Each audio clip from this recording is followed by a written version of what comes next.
పేటలో స్వచ్ఛ భారత్ లో భాగంగా రోడ్లను శుభ్రం చేసే కార్యక్రమం చేపట్టారు. ఈ కార్యక్రమంలో ఎమ్మెల్యే చదలవాడ అరవింద్ బాబు పాల్గొని రోడ్లను శుభ్రం చేశారు.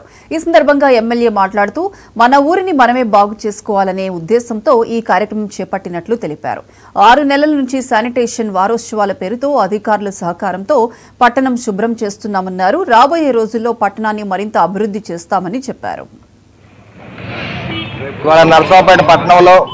మరి స్వచ్ఛ భారత్ అనే కార్యక్రమాన్ని మరి రోజు నైట్ శానిటైజేషన్ చేస్తున్నాము. మున్సిపల్ వర్కర్స్ కానీ అదేవిధంగా కమిషనర్ గారు, ఎంఈ గారు, డిఈ గారు అందరూ కూడా ఈ కార్యక్రమంలో పాల్గొంటున్నారు.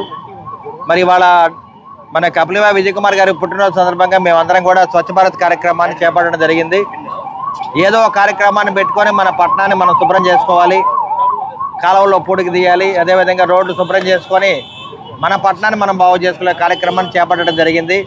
గడిచిన 6 నెలలుగా మరి శానిటరీ వారోత్సవాలు పెట్టి నర్సాపేట పట్టణాన్ని మొత్తం కూడా సాధ్యమైన తోటికి శుభ్రం చేస్తూ ఉన్నాము. కాలువల్లో పూడికి తీయటం కానీ, రోడ్లు శుభ్రం చేయటం కానీ, హాట్ హోల్స్ మరి గుంటలేని నగరంగా తీర్చిదిద్దడానికి అందరం కూడా ప్రయత్నం చేస్తున్నాము. మరి కార్యక్రమంలో మరి కమిషనర్ గారు, అదేవిధంగా ఎంపీ గారు, మరి కలెక్టర్ గారు, జాయింట్ కలెక్టర్ అందరూ కూడా దీన్ని అండగా ఉండి దీన్ని ముందుకు తీసుకెళ్ళడం జరుగుతుంది. మరి ఇవాళ నర్సాపేట పట్టణంలో కనకం కిషోర్ నాయుడు గారు మరి 3 లక్షల కిమ్మత్తు వల్ల తోటి ఒక ఫాగింగ్ మిషన్, 4 స్ప్రేలు, అదే లిక్విడ్ కూడా ఇవ్వడం జరిగింది. దీన్ని దోమలు రాకుండా నివారించడానికి కాలువల్లో శుభ్రం ఈ మందు కొడతాము.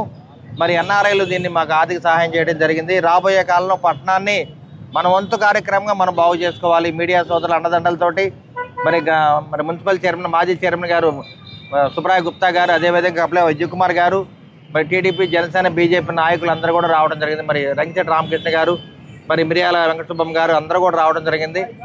మరి అందరి సహకారంతో ఉమ్మడి ప్రణాళిక ద్వారా మన పట్టణాన్ని మనం బాగు చేసుకుందాం ఆలోచనతో ప్రతి కార్యక్రమాన్ని ముందుకెళ్తున్నాము.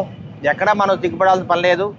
మన కాలంలో మనం శుభ్రం చేసుకుంటే మనమే మన ప్రజల ఆరోగ్యానికి మంచిది కాబట్టి దాని కార్యక్రమం ముందుకు తీసుకెళ్తున్నాము. మరి ప్రతి కార్యక్రమాన్ని ముందు